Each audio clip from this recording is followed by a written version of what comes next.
लाभार्थ्याचे नाव आहेत बघा, सागर हरी मोलाने, शशिकांत हरी मोलाने आणि शांताबाई मारुती घाडगे, दत्तात्रेय मारुती घाडगे. हे बघा, आता सध्या ती घरं अस्तित्वात नाहीत, पण त्यांनी बोगस लाभार्थी उभे करून बोगस घरासमोर जाऊन त्यांचे फोटो वगैरे टॅगिंग लावून त्यांनी 2-2 ते 3-3 बिलं काढलेली आहेत. म्हणजे 3-3 बिलं काढलेली आहेत, 15-15, 20-20. त्याच्यामध्ये पहिला हप्ता मी उचललेला आहे आणि नंतर माझ्या त्या बँक खात्याला लॉक केलेलं आहे. लॉक केलं असताना मी BDO कडे गेलो, माझं लॉक काढा, अडचण आहे, नाही त्यांनी काढता येत नाही म्हणजे. मग ही बिल कशी निघाली? माझं घरकुल न झाल्यामुळे बिल निघालं नाही, ठीक आहे, पण मग दुसऱ्या घरांची बिल अजिबात कुठं फुटू सुद्धा नाही त्याची बिल कशी निघाली? तुमचं मूळ गाव कोणतं? देवकतेवाडी. म्हणजे कुठल्या मांजरीमध्ये येणार? हो. मग माझं म्हणणं आहे, माझं घर झालं नसताना यांची बिल का काढली? मग हे कुठं तर संगनमत झालेलं आहे, असा माझा एक हे आहे, ऑब्जेक्शन आहे. लॉक करण्याचं कारण काय? घरकुल बांधलं नाही म्हणून. मग घरकुल बांधलं नाही तर ठीक आहे, मग दुसऱ्याने बिगर बांधता कशी बिल काढली, हा विषय. तसे काय आढळून आलेत का बिगर बांधता? हो, बिल काढलेत त्यांनी. असे साधारण एक काय असे बाबा किती बांधलेत काय घर? 4 एक घर आहेत. अजून माहिती भरपूर येणार आहे. मांजरी या गावामधील घरकुलाचा घोटाळा हा पहिला घोटाळा आहे. याच्यानंतर बरेचसे रस्ते आहे, पाईपलाईन आहे, जलशुद्धीकरण आहे, असे बरेचसे घोटाळा आहेत.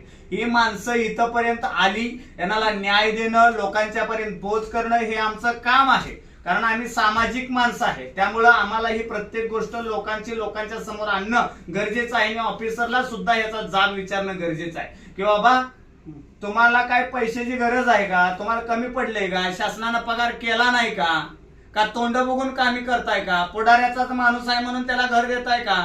गरिबांची बाजू पण तुम्ही घेणार आहे का नाही? हे आम्हाला सगळं प्रश्न विचारावं लागतील आणि दोषींच्यावर कारवाई सुद्धा करावी लागेल.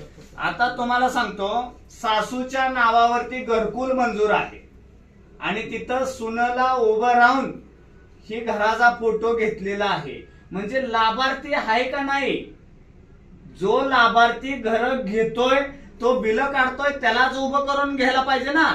हा संविधानिक नियम आहे. आणि आम्ही प्रत्येक गोष्ट बोलत असताना किंवा करत असताना डॉक्टर बाबासाहेब आंबेडकर यांचं संविधान उराशी बाळगून, नियम बाळगून हे काम करणारी माणसं आहे. आणि ह्या सामाजिक माणसांना सुद्धा न्याय मिळणं आणि जोपर्यंत मांजरीतल्या या रोजगारी या झटणाऱ्या लोकांना जोपर्यंत न्याय मिळत नाही याची सखोल घरकुलाची चौकशी आम्ही लागल्याशिवाय सोडणार नाही. आणि ज्यांनी घरकुलाचे पैसे खाल्लेत, अगदी 100 पासून ते 20,000 पर्यंत जेवढे काय पैसे अकाउंट ट्रान्झॅक्शन असतील, लोक असतील, काय पण असतील, त्यांची व्याजासहित वसूल केल्याशिवाय राहणार नाही आणि दोषींच्या वरती कडक कारवाई होईल. हाच अर्ज आम्ही सोलापूर वरून आम्ही त्यांची चौकशी लावतोय. तत्कालीन ग्रामसेवक आणि सरपंच कोण? तत्कालीन जे आता जे ग्रामसेवक आहेत हे ग्रामसेवक तिथून बदली झालेली आहे. त्या बदली ग्रामसेवकाला शासन तिथं बोलवून घेईल की बाबा तुमच्या काळातील जे काम आहे हे कशा पद्धतीने झाले, त्यांना ते सरकार अहवाल विचारेल ना. तर तुम्ही स्वतः त्या गावात जाऊन सर्वे करणार आहात का डायरेक्ट तुम्ही? स्वतः ग्रामस्थ मांजरीतले इथं आलेले आहेत. आम्ही इथं त्यांनी पत्र त्यांनी लेटर सुद्धा जे BDO ऑफिसला यांनी लेटर सुद्धा दिलेलं आहे. तिथं नाव आहे सुखदेव बलबीन साळुंके, चारुदत्त लक्ष्मण शिनगारे, ही त्यांनी लेटर सुद्धा दिलेला आहे. हा जो घोटाळा आहे हा तेथील ग्रामस्थांनी केलेला आहे. आम्ही त्यांच्या सोबत कडपर्यंत असणार आणि न्याय हा 100% भेटेल.